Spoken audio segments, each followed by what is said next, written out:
समस्त पत्रकार बंधुओं को सादर नमस्कार।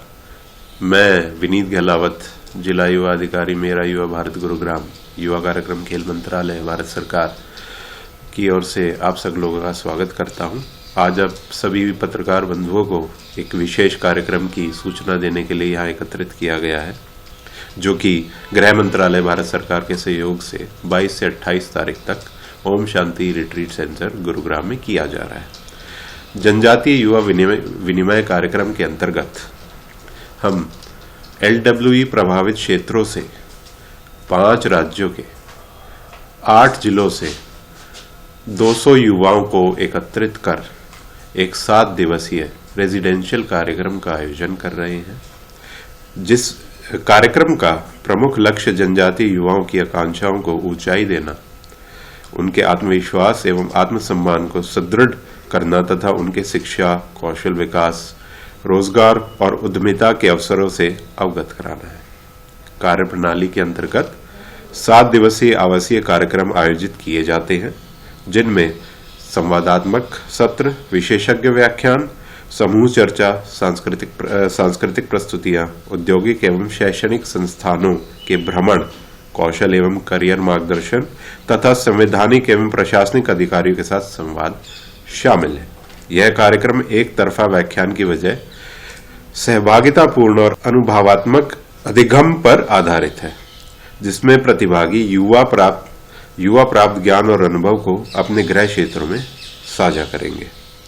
समग्र रूप से जनजातीय युवा विनिमय कार्यक्रम जनजातीय युवाओं में सद्भावना, शांति, राष्ट्रीय एकता और विकास के प्रति सकारात्मक दृष्टिकोण विकसित करने का एक सशक्त माध्यम है। यह कार्यक्रम सामाजिक एवं सांस्कृतिक अलगाव को कम करते हुए युवाओं को राष्ट्र की विकास यात्रा से सक्रिय भागीदार बनने के लिए प्रेरित करता है और उन्हें सतत रूप से मुख्य धारा के विकास से जोड़ने में महत्वपूर्ण भूमिका निभाता है। अच्छा, कितने स्टेट के बच्चे आ रहे हैं? इस कार्यक्रम में 5 राज्यों के 8 जिलों से प्रतिभागी आएंगे, लगभग 200 प्रतिभागी और उनके साथ 20 एस्कॉर्ट। जो स्टेट्स रहेंगे हमारे वो रहेंगे छत्तीसगढ़, झारखंड, मध्य प्रदेश, महाराष्ट्र और उड़ीसा। अच्छा, ये जो बच्चे आ रहे हैं ये कॉलेज के हैं, स्कूल के हैं, NGO के हैं, कौन से बच्चे हैं? किस तरह से आप लोग इन बच्चों को लेके आते हो? क्या प्रोसीजर रहता है इसका? ये जो बच्चे जो चयनित किए जाएंगे, ये वो बच्चे हैं जो LWE प्रभावित क्षेत्रों से हैं। इनका चयन भारत सरकार की दी हुई गाइडलाइन के अनुरूप में किया जाता है और ये वो बच्चे हैं जो कि मुख्य धारा से आज के दिन बहुत दूर है। चयन प्रणाली में जो भी गाइडलाइन में जो भी दिया गया है, हम उसके हिसाब से उसका चयन करते हैं। ये हो भी सकता है कि वो स्कूल में पढ़ रहे हों, कॉलेज में पढ़ रहे हों या ड्रॉप आउट भी हो, तो ये दोनों का मिश्रण हो सकता है। पर ध्यान में ये रखा गया है कि ये वही क्षेत्र है जो LWE इफेक्टेड है। वो हमारी एक मेन सिलेक्शन क्राइटेरिया है। अच्छा, सरकार की मंशा क्या रहती है? क्या उद्देश्य रहता है इस तरह के बच्चों को यहाँ लेके आने का? जैसे कि आप जानते ही हैं, इस एरिया में क्योंकि ज्यादातर नक्सलाइट्स का, लेफ्ट विंग का थोड़ा सा कहर रहता ही है, तो एक डेवलपमेंट के नॉर्मल फेज को लाने के लिए जो हम मेट्रो सिटीज में देखते हैं, उसको इनिशिएट करने में सरकार को समस्याएं आती हैं। लेकिन युवा क्योंकि विकास का एक, आप कह सकते हैं, विकास की फाउंडेशन होती है, तो इसलिए युवाओं को ऐसे बड़े बड़े शहरों में कार्यक्रम करके प्रेरित किया जाता है कि वो उस विकास की नींव बने अपने क्षेत्रों में। और जबकि वैसे तो अब सरकार ने काफी एफर्ट्स डाल करके पिछले 12 सालों में काफी नए बदलाव किए हैं और इन एरियाज को नॉर्मलाइज करने में काफी उनके एफर्ट्स भी रहे हैं। पर फिर भी एक पहल है जो कई सालों से चल रही है। आप देख भी रहे हैं कि 17वां संकलन है इस कार्यक्रम का, तो फिर भी एक पहल है कि उनको उस मुख्य धारा से जोड़ा जाए, उस डेवलपमेंट को देखा जाए जो आज हम मेट्रो सिटीज में देख रहे हैं, जैसे गुरुग्राम हो गया, दिल्ली हो गया, लखनऊ हो गया, मुंबई हो गया, जहाँ पे कार्यक्रम पहले आयोजित किए जा चुके हैं। तो बस यही है इस कार्यक्रम का मेन जो विजन है कि हम उस मुख्य धारा से, उस मेन डेवलपमेंट से जो हाईलाइट है हमारे देश की, उन सिटीज में ला करके रूबरू कराएं उन युवाओं को और बताएं कि हमारे देश में किस लेवल पे, किस आधार पे विकास हो रहा है। सर, कितना जरूरी है विकसित राष्ट्र की बात की जा रही है, 2047 की बात की जा रही है, इन क्षेत्रों को कितना जरूरी है, ताकि अगर पूर्ण भारत का विकास करना हो तो कितना जरूरी है ये सारी चीजें? देखिए, विकास तो पूरे देश का ही जरूरी है, हर वर्ग का जरूरी है। और क्योंकि ये भी एक महत्वपूर्ण क्षेत्र है और युवा, जैसे आप जानते ही, मैंने अभी बताया कि विकास की नींव है, तो इनका विकास बहुत ज्यादा महत्वपूर्ण है। अगर वही बात है, अगर हम कोई भी एक युवाओं का समूह या फिर कोई एक पर्टिकुलर स्टेट अगर पीछे रह जाता है तो उसको पूर्ण रूप से विकास तो कहा ही नहीं जाएगा। तो ये बहुत ज्यादा महत्वपूर्ण है कि हम पूरे देश को एक मुख्य धारा से जोड़ ले, जिसको हम कहेंगे कि ओवरऑल डेवलपमेंट हो गया, इंक्लूसिव डेवलपमेंट हो गया।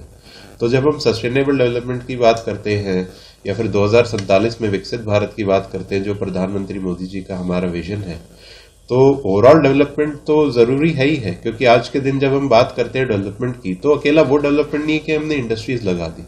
वो डेवलपमेंट इंक्लूड करता है कि हम सस्टेनेबिलिटी की बात करें, जो हमारे पास संसाधन है उसका इस्तेमाल इस तरीके से करें कि आगे जा करके ना तो वो वातावरण को हमारे को डैमेज करे, इन्वायरमेंट को डैमेज नहीं करे, साथ ही साथ जो हम चाहते हैं, जिस लेवल का डेवलपमेंट चाहते हैं, जिस लेवल का एजुकेशन चाहते हैं, जिस लेवल का उद्योगीकरण चाहते हैं, वो भी हम हासिल कर पाए। तो इसलिए दोनों चीजों को ध्यान में रखते हुए इस क्षेत्र का डेवलपमेंट बहुत ज्यादा महत्वपूर्ण हो जाता है। आपका कहने का मतलब गांव हो शहर हो, सब में हम एक सामान्य रूप से डेवलपमेंट लेके आए, जो कि सस्टेनेबल भी हो, यानी कि हम वातावरण को भी किसी तरीके से डिस्ट्रॉय ना करें, और साथ ही साथ जिस तरीके का उद्योगीकरण हम लाना चाह रहे हैं वो भी इकोलॉजिकली बैलेंस रूप में है। तो कोई डेट फिक्स की गई है कि ताकि उस समय तक आप लोग विकसित भारत की बात कर रहे हैं? ये जैसे माननीय प्रधानमंत्री जी का विजन है, 2047 तक जब भारत को आजाद हुए 100 साल हो जाएंगे, तब का हमारा विजन है। पर जितना मुझे सरकार पे उम्मीद है, सरकार से भरोसा है, मेरा ये विश्वास जरूर है कि 2047 चले, हमने लक्ष्य रख दिया है, भारत इससे पहले ही बहुत जल्दी विकसित हो जाएगा। ऐसी कोई बात आप बताना चाहते हो अपने युवाओं को, जो इस क्षेत्र में रहते हो या पूरे भारत के अंदर जो भी इस क्षेत्र में रहते हो, उनको ये मैसेज जाए? मेरा बस यही एक उनको एक संदेश होगा कि आप कल के भारत की नींव है, और ये जो समय चल रहा है, अमृत काल का जो ये समय चल रहा है, ये बहुत बहुत ज़्यादा इम्पोर्टेंट है, बहुत ज़्यादा महत्वपूर्ण है। और देश को एक महत्वपूर्ण राष्ट्र बनाने में बहुत सारे स्टेप्स लगते हैं, बहुत सारी सीढ़ियाँ लगती हैं। तो उन पे खरे उतरने के लिए आपका स्वयं का विकास बहुत ज़रूरी है। और बहुत सारे आज के दिन मुद्दे हैं जो जब हम युवा की बात करते हैं, जैसे शिक्षा हो गई या चाहे नशा मुक्ति की बात हो गई, तो इन सभी विषयों पर भी युवा खास ध्यान दें। जो अभी प्रधानमंत्री मोदी जी का एक अभियान चल रहा था कि नशा मुक्त भारत का अभियान चल रहा था, जो हमारे विभाग ने भी चलाया, कि युवा हम देखते हैं वेस्टर्न सोसाइटीज की तरफ भी वो नशे की ओर जा रहा है। हालांकि हमारे यहाँ वैसी प्रॉब्लम नहीं है, पर फिर भी एक बार के लिए हम आगाह करके तो रखें सभी युवाओं को। तो मेरा उनसे यही है कि प्रधानमंत्री मोदी जी का जो संकल्प है विकसित भारत के लिए 2047 के लिए, और जो उन्होंने अभी से ही कुछ अभियान चलाए हैं, जैसे आत्मनिर्भर भारत अभियान, नशा मुक्त भारत अभियान, तो उसमें युवा सहयोग करें। क्योंकि जब तक युवाओं का खुद का विकास नहीं होगा, और जिसमें किसी भी सरकार की जरूरत नहीं है, जब हम स्वयं के विकास की बात करते हैं तो स्वयं के विकास में किसी सरकार का रोल नहीं होता, कुछ नियम होते हैं जो हमें सिर्फ फॉलो करने होते हैं, उनका पालन करना होता है। अगर हम नियमों का पालन कर लेंगे, उन चीजों को फॉलो कर लेंगे, तो जब हमारा विकास हो गया तो देश का विकास हो गया। कहाँ का घुमाने ले जाएंगे? 22 से 28 तारीख के बीच में, 22 तारीख को हमारे यहाँ पे प्रतिभागियों का आगमन होगा, और 23 तारीख ऑनवर्ड से इनॉग्रल फंक्शन से फिर हम इनको अलग अलग विशेषज्ञों का सेशन कराएंगे, जो कि इनके करियर से रिलेटेड टॉपिक्स होंगे, पर्सनालिटी डेवलपमेंट से रिलेटेड टॉपिक्स होंगे। फिर उसके बाद जैसे गाइडलाइन में जैसे हमें बताया गया है, उसके हिसाब से, उन मानकों के हिसाब से शैक्षणिक भ्रमण होंगे, एजुकेशनल विजिट होंगी, अलग अलग इंडस्ट्रीज में हो गई, दिल्ली की विजिट हो गई। गुरुग्राम जैसे कहा जाता है कि अपने आप में ये एक उद्योगों का शहर है। बहुत बड़ी कंपनियां जैसे हीरो मोटोकॉर्प हो गई, मारुति सुजुकी हो गई, उनके हेडक्वार्टर्स हैं जो वर्ल्ड ओवर में प्रोडक्शन को एक्सपोर्ट करते हैं। तो उनका शैक्षणिक भ्रमण की हमने प्रयास किया कि वहाँ की जाएगी। तो एक ओवरऑल रूप से उनको एक्सपोज किया जाएगा, डेवलपमेंट से भी, उनके पर्सनल डेवलपमेंट से भी, और उससे भी जो हम इतनी मेजर सिटीज में जो कार्य हो रहे हैं तो उसको एक एक्सपोजरल विजिट के थ्रू उनको बताया जाएगा।